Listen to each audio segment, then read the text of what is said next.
Welcome to the Victoria Rumble Room, a little show that strives to bring out the issues from Vancouver Island, British Columbia, Canada, the wide, wide world. And I'm Robin Adair. This is our first show of 2022. And it's great because this gives me the opportunity for the first time this year to introduce my co-host, the Saanich Stimulator, the Croatian sensation, John Jurisic. Hey, John, we've got a great show coming up. Hey, we certainly do. You know, it's been just a wacky 2 weeks of holidays and bad weather and overeating, and you start the new year excited, but also just like, what just happened? You know, like what? Anyway, the Saanich Stimulator. I don't know. Am I going to have to edit that out? Is that a theme for the new year, Robin? I don't want to go down that trail too far, but it was a happy thought anyway. We'll revisit it. Yeah, exactly. Anyway, a whole bunch of stuff going on, eh? Like, what is happening to our world? And I tell you, Omicron really hit hard. It hit hard in our family, and I've now, for the first time since this crisis began, this health crisis, it's impacted us directly. We've got record numbers of people getting ill, record numbers. I mean, worse than ever. Okay, we're not just sort of continuing on. We're blowing all of the statistics out of the water, and people remain unvaccinated, and those people are getting really sick. The majority of people sick are the unvaccinated, and also now very young people. That's the scariest part, because they either can get vaccinated, maybe, or not. You know, I saw a baby young. that had COVID. Right, and within my family, my grandchildren have had COVID, so they're very young. Okay, how does that impact school? School's been delayed.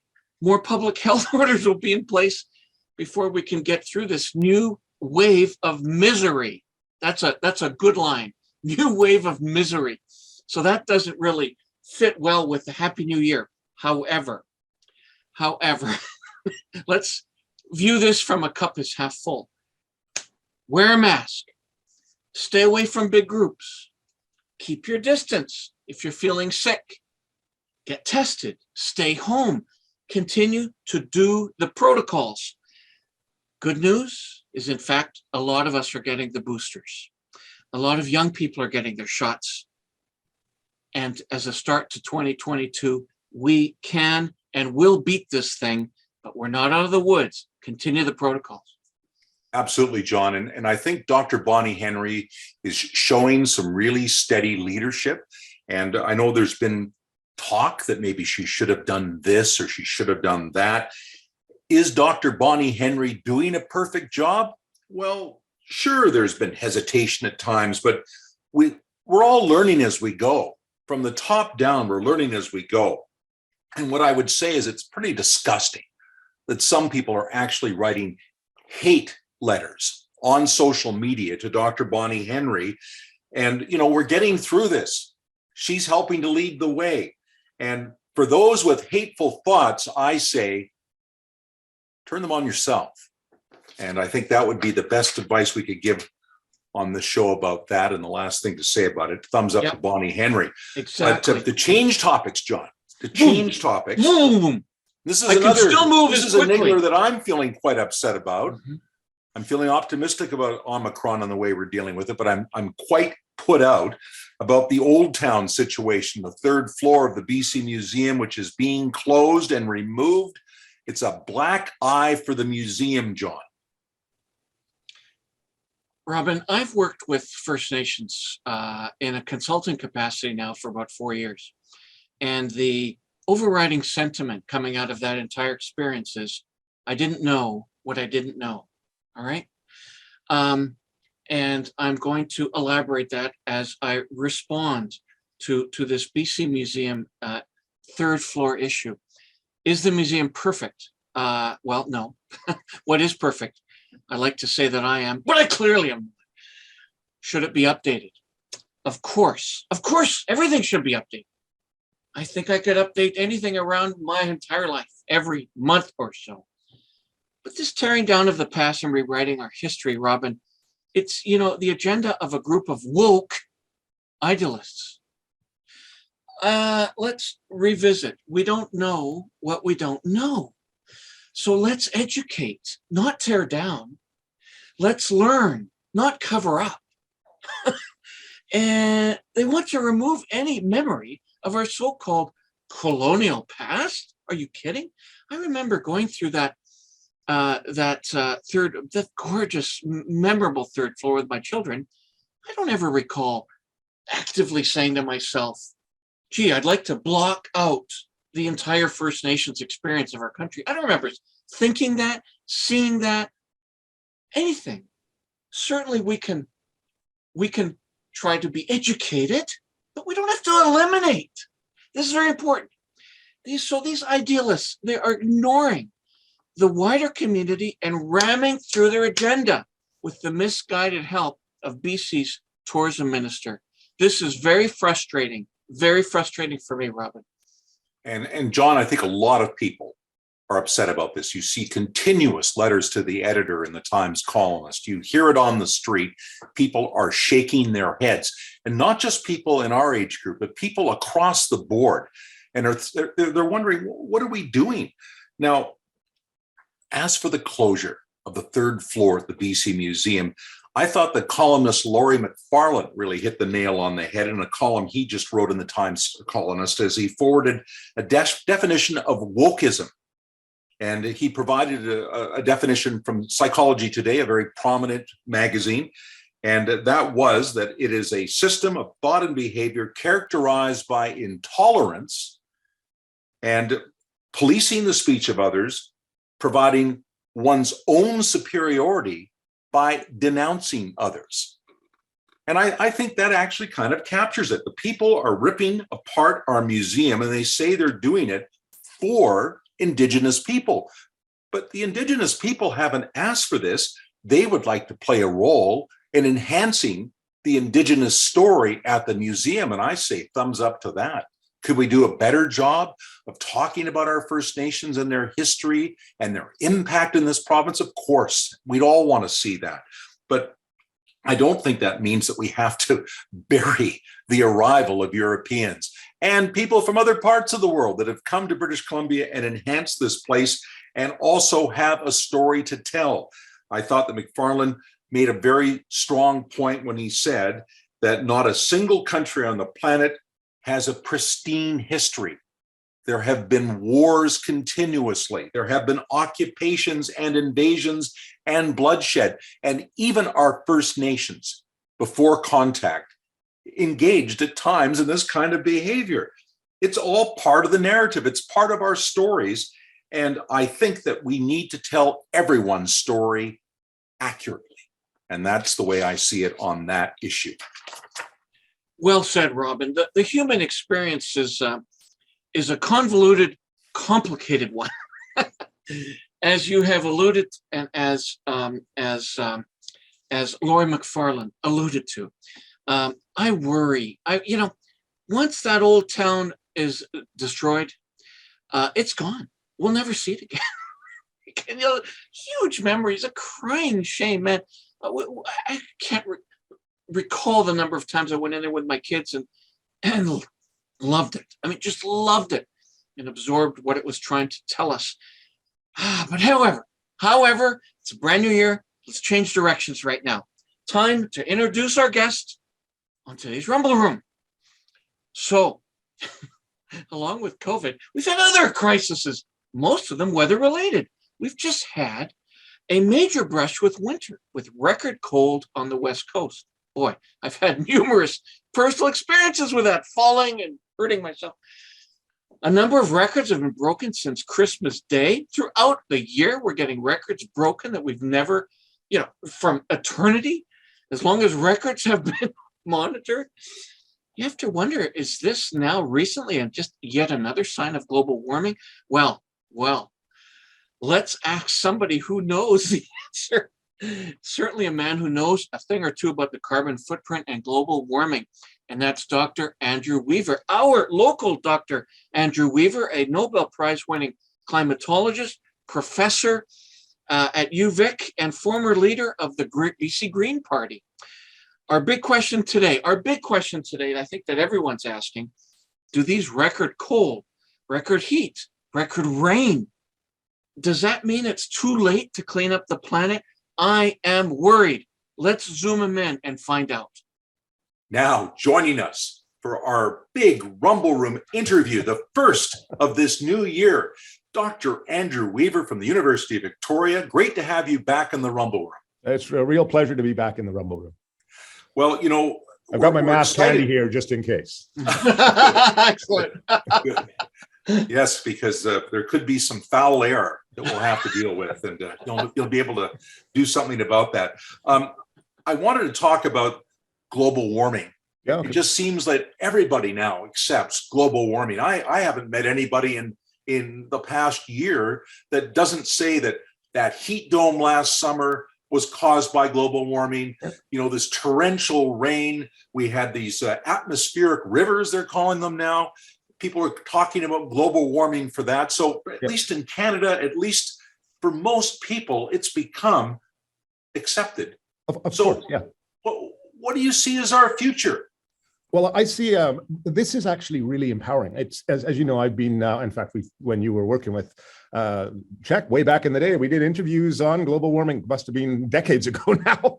But the scientific community has been saying the same thing for all along, and we've basically saying this is a slow creeping problem that we need to deal with. It's very serious. Every 1/10 of a degree we avoid is good news. Every 1/10 of a degree we don't avoid is not so good news. And so what has happened over the years is there has been widespread public acceptance. It's now no longer a barrier to policy implementation.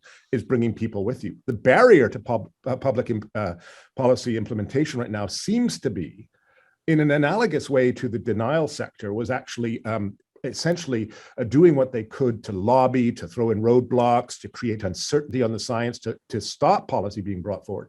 And now it's the extreme left who, in their quest for perfection, are an ability to only criticize and not knowing how to actually advocate for solutions or to support implementation of said solutions. Now the barrier to policy is the lunatic left, who are out there essentially turning off the average voter from the necessary actions we need to take in order to deal with this problem. And so my tone has changed. I don't need to take on deniers anymore. I've been in this field since 1980s, right? I don't even discuss climate change denial with anybody anymore. Even my, friends from Texas. It's just not happening. I'm glad to hear you have some friends there still. I do have lots of friends in Texas. The problem is the people who haven't spent more than half an hour looking at any scientific background, who've decided that the world's going to end tomorrow, and hence all hell's going to break loose. They trigger their primordial brain fear versus flight response. They take fight or fight. They start to fight. And they're not helpful. I mean, we have in place now in Canada 2 of the most impressive climate plans anywhere in the world. That is nationally with the Trudeau government's plan, and provincially here in BC. Now, I recognize that, okay, there's still going to be some oil and gas developed in the next little while and put on stream. But what people don't realize is, for the first time in Canadian history, we have a cap being introduced on the national level as also in the BC level. We're having a ban on thermal coal exports from Canada, both our thermal coal and federal thermal coal. We are banning the use of thermal coal to produce electricity in Canada. We have in BC a ridiculous ZEV mandate of something like 95% by 2030 now, whereas we have on federally it's 75%, and on and on and on. We have incredible pathways of policy on the plate right now. And what governments need, and I know this as someone who spent 8 years there, is they need people to help implement these policies, because if all you're going to do is hurl abuse, like Homer Simpson's grandfather shouting at those clouds, and without ever saying what you want, A, you're going to get ignored, but B, you polarize society and you create the counterculture movement, which is actually the anti-your movement, and ends up polarizing society and nothing gets done. I mean, it's a real problem, and it's, you get it we're humans and we all have a primordial brain and we all have a fight or flight response. But, if we could just stand back for a second and say, look, I'm a climate scientist. I've been in this field since the 1980s. Many of these activists weren't even born when I was standing up, as you'll know, Robert, talking about the importance of reducing greenhouse gases. You know, I was on your show. I don't know how many times I was on Check back in the day. And here we are in 20, you know, my wrist's still intact. I'm not, there are solutions, they're being implemented. There's widespread public awareness. I'm actually very optimistic because global warming is probably the most empowering issue of our time. Every single person is part of the problem and every single person is part of the solution. And any little thing we do makes a difference. Okay, that leads so perfectly into my question, Andrew. Yes, all of us are feeling that the final domino has fallen. That in fact, now it's no longer is this happening. When is it happening? It is, oh my gosh, it is happening and I'm scared to death. Right. And so so bringing it now from a policy and sort of a academic point of view to me, to a personal, and we're starting to see people riding bikes, you know, buying electric cars. Yeah. Are these things making a difference? Please tell us, because otherwise we feel hopeless. We feel hopeless. Absolutely. Look, I look at my house. I'm one individual on this planet. Well, I've got some kids and stuff, but my house is carbon neutral and has been for years. It's really simple. I'm heated with electricity. Any natural gas that I use, I do have, when I bought the house, a natural gas furnace, is the renewable natural gas. You can pay a premium with Fortis and do that. We in BC, for example, the renewable fuels mandate, which was under Clean BC, was broken like 2 years later, and so they had to up it for 2030. The ZEV mandate was broken. So you know, people are actually doing things now, and what is so I mean this in all seriousness. It's empowering because when you do something, you feel good about it. Mm-hmm. And really it's quite simple. It's about, you know, I'm pulling my wallet out. We all have a wallet, right? When we buy, we're doing something. We have to buy food. We choose where the food's from. Are we going to buy apples from New Zealand or are we going to buy Okanagan apples? Maybe it's not our favorite apple that's from Okanagan. Well, you buy the local. You know, maybe we're going to buy a car that buy something that's zero emitting. I mean, buy an electric bike. Yeah. Or there's so many things we can do. And of course, there are, you know, we've got the regulatory regime in place now, but what we need now is to deliver into it. So, you know, if people could just chill out a little bit, we're going to deal with this problem. We are dealing with this problem. Everyone's part of the solution. And no, the world isn't going to end tomorrow. And no, this 1.5 degree narrative is utter nonsense, and still stop hanging your hat on it, because it was never possible to meet 1.5 degrees, even when that report was written, because that report was never written or never tasked by scientists to be written by scientists. It was a political report that scientists came together and delivered into, right? The political establishment within the United Nations framework on climate change decided, based on lobbying from small island states, which were very concerned about sea level rise. Frankly, they're hooped anyway, because the committed sea level rise to existing warming will take them out anyway. But so the world agreed to limit warming to 1.5 degrees. Well, when I say the world, the political leaders agreed. Clearly, they didn't know what they were talking about, because even at the time they agreed, it couldn't be met. And then the IPCC was tasked in putting a report together to outline pathways to meet that 1.5 degrees. And the pathways came in with a notion that we have 12 years left to save the planet. It's nonsense. First off, if you look at those pathways, they're nonsense. Every single one to actually meet it is going to require aggressive negative emissions on a scale that, like, unparalleled scale, using technologies that don't exist in the next couple of years. It's not happening. We have the situation also, though, don't we, with the have and the have-not countries? Yes. And even racism comes into it a little bit. I mean, it does. When we talk about coal, for example, we just had the big conference in Glasgow, and there was consensus reached on some things, but not on coal, because China dug in their heels, as did India, who use a lot of coal. How big a difference is coal? If we stop burning coal tomorrow, how big a difference would that be to the whole scheme? Well, I haven't looked at the numbers in the last, say, 6 months or so. Historically, it was 40% of global emissions came from the use of coal to produce electricity, 25% emissions from transportation, two very low-hanging pieces of fruit to give you the lion's share of emissions reductions. I don't know, I haven't looked in the last little while. I will, of course, look in January, again, as just before my class starts, because I'll be teaching this stuff and I'll have to update everything. But as of now, I'm still struggling getting the exam for my previous classes to get those done. So it is a huge problem. With that said, I'm not really worried about China per se, because China has a political structure that's quite different from ours. I mean, I wouldn't suggest to you that China is the bastion of democratic success. And so if China wants to do something, they decree that it shall be done. For example, let us flood millions of houses and create the Three Gorges Dam. And okay, you don't like it? Tough, out you go. We're flooding your city. Or let's ban plastic bags effective tomorrow, right? This is the type of thing that you can do when you have more autocratic regimes. And so, and China has recognized the economic opportunity and are going all in terms of widget production. And the problem is that I think we should be doing that too, because the people who are leaders are the ones who are going to benefit most. But you're right, there is an element of I don't know if it's racism or arrogance. You can see it in COVID too, right? I got my thank goodness, got my booster dose yesterday. I'm feeling well done. I'm feeling great right now. That's because you're so old, Andrew. That's why you get in sooner than some of us.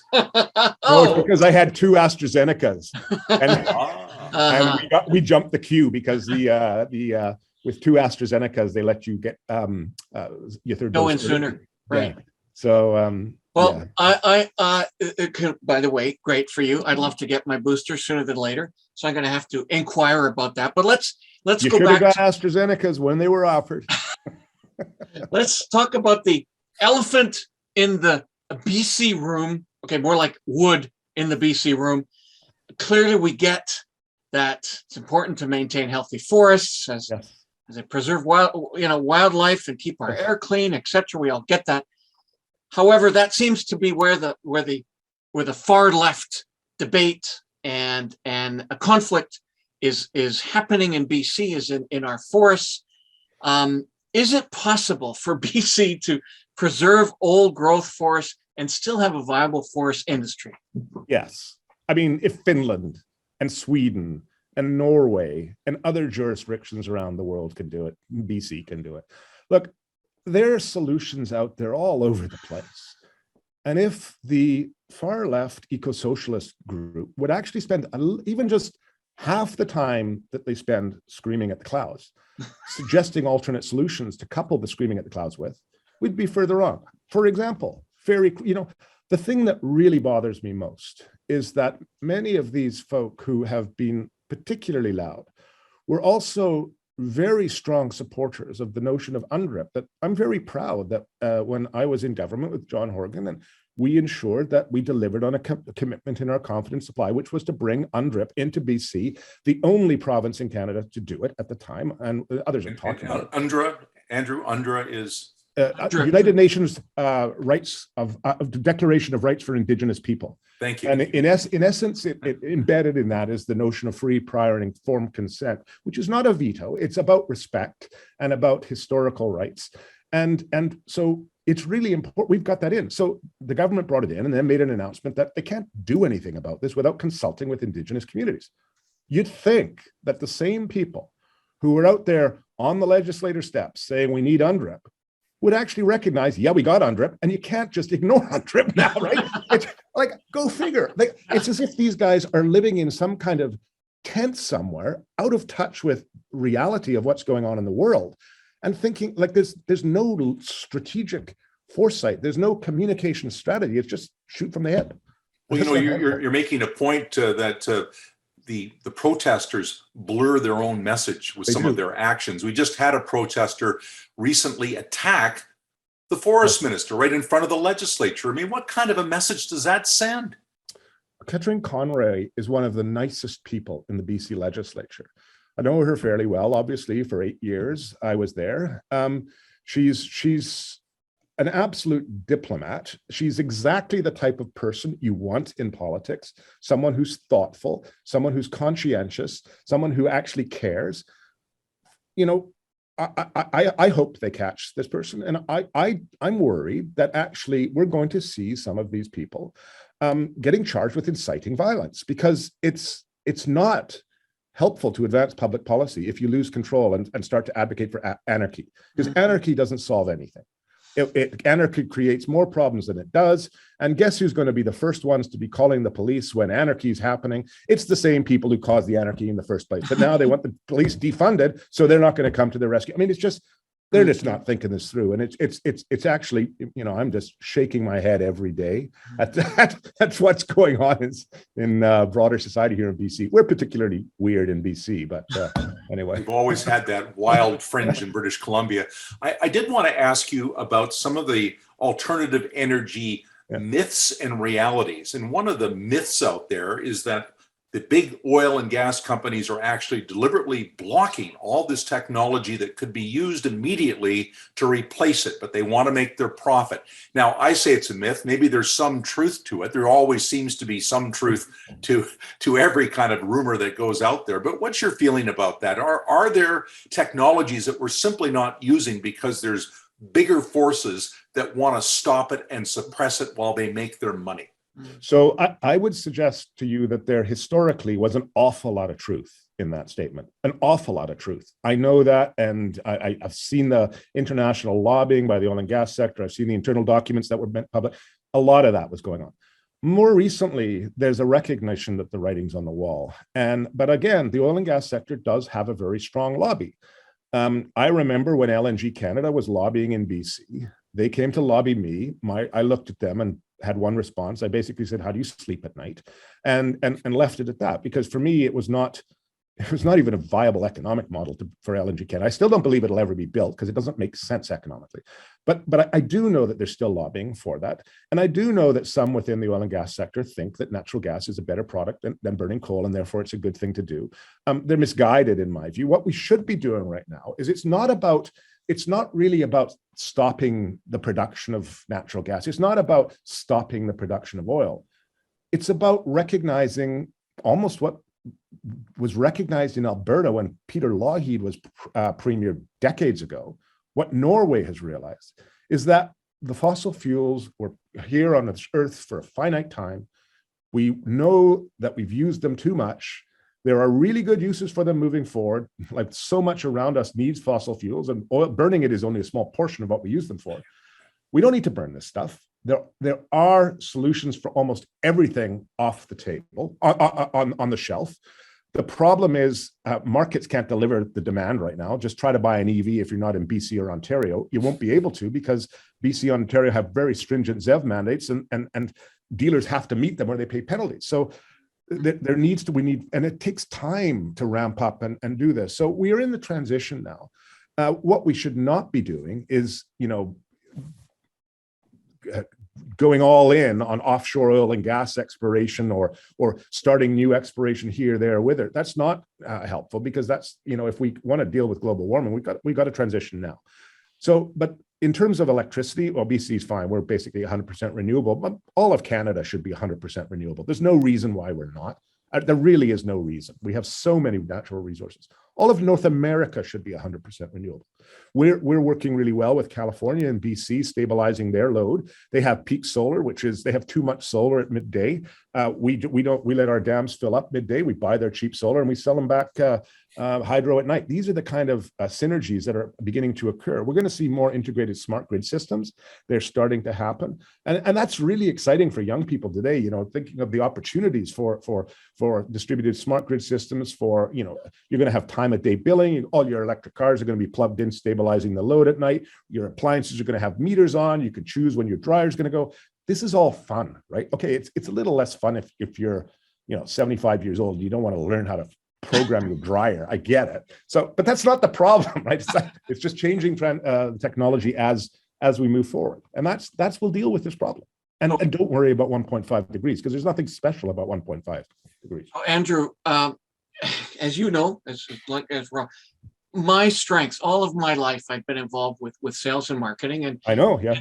And to do that somewhat effectively, one needs to study human behavior to sell. Of course, yeah.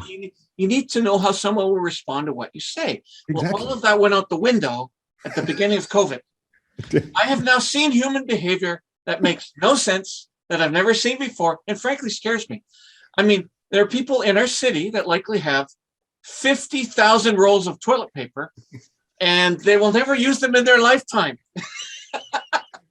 And then On we my saw- way home today, I have to pick up some toilet paper, ironically. right. But We saw it again with the sort of realization that climate change is here.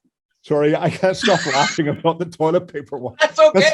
It's always a sort of a symbol for me of how wacky the world has become. We had the Mala hat with the foot of water on it. The next day, couldn't get food anywhere because Right. people decided they need 3 months supply of steaks in their freezer. Like, Right. really?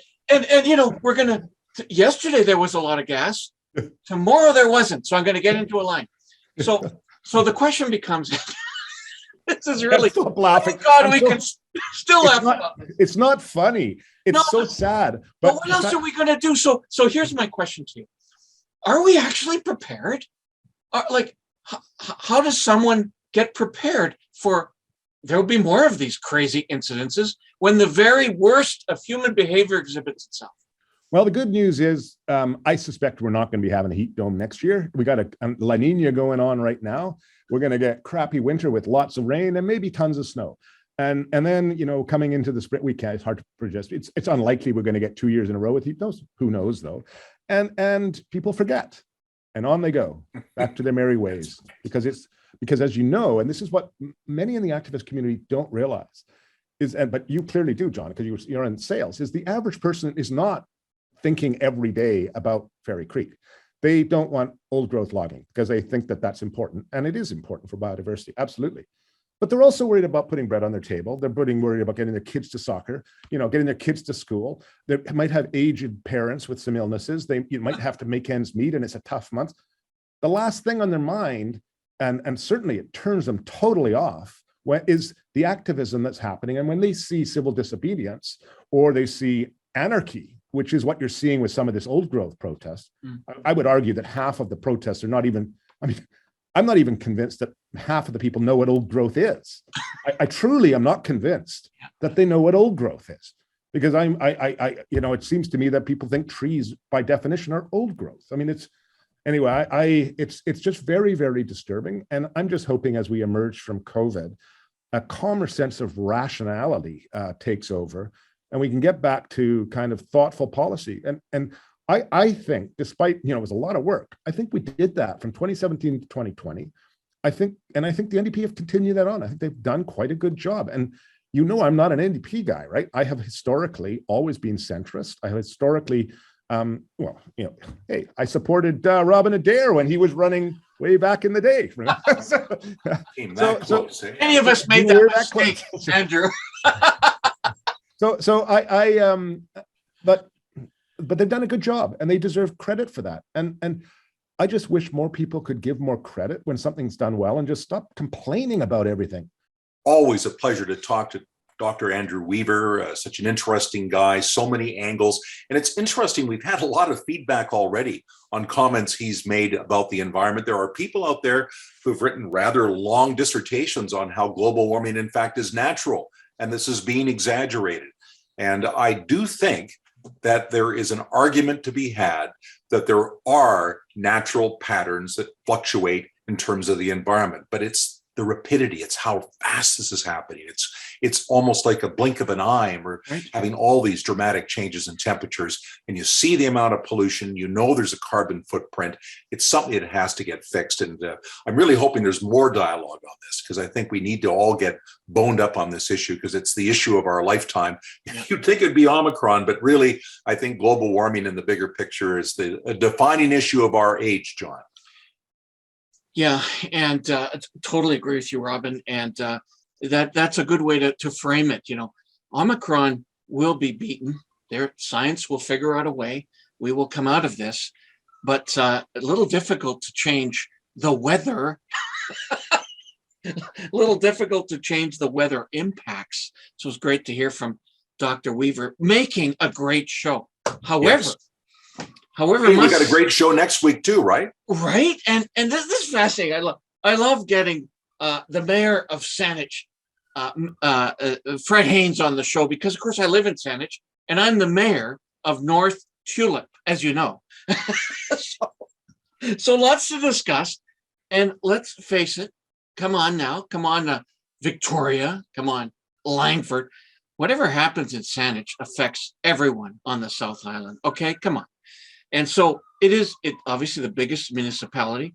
No doubt, Fred Haynes for the new year has big plans. And it also happens to be a civic election year. So this could be quite the show. It's going to be a great way for Fred Haynes to kick off his year, defining where he wants to take Saanich and the region. And well, we won't probably get very deeply into election talk, but it may come up, John. It just may come up. And I can hardly wait to have Fred on the show. He's a very animated guy, and he's been a strong supporter. And we really look forward to having him here to talk about the issues. And John, before we go, maybe again, you could quickly talk about how people can get involved with this show, become Rumble Rumors. Rumble Rumors. Rumble Rumors. Or Rumble Room regulars. That's even better. Maybe not stimulators, but Rumble Room regulators. Exactly. Regulars. And there are various ways and platforms that you can do that so you can support this show and join our merry band.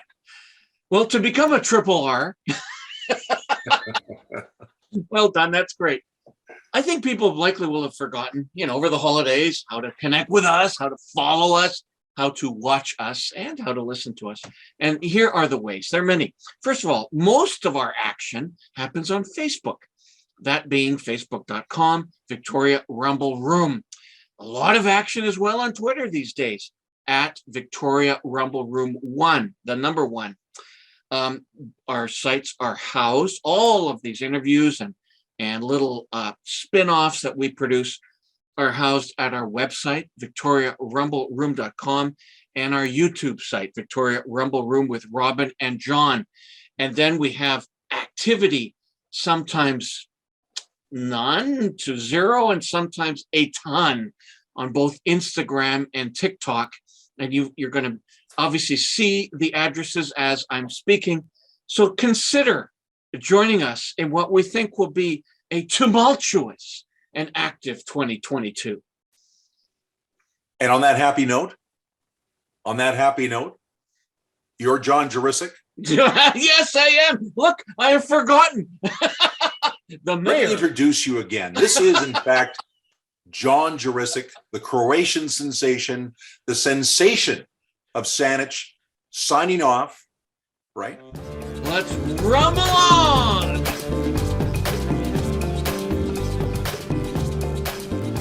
Did I do that wrong?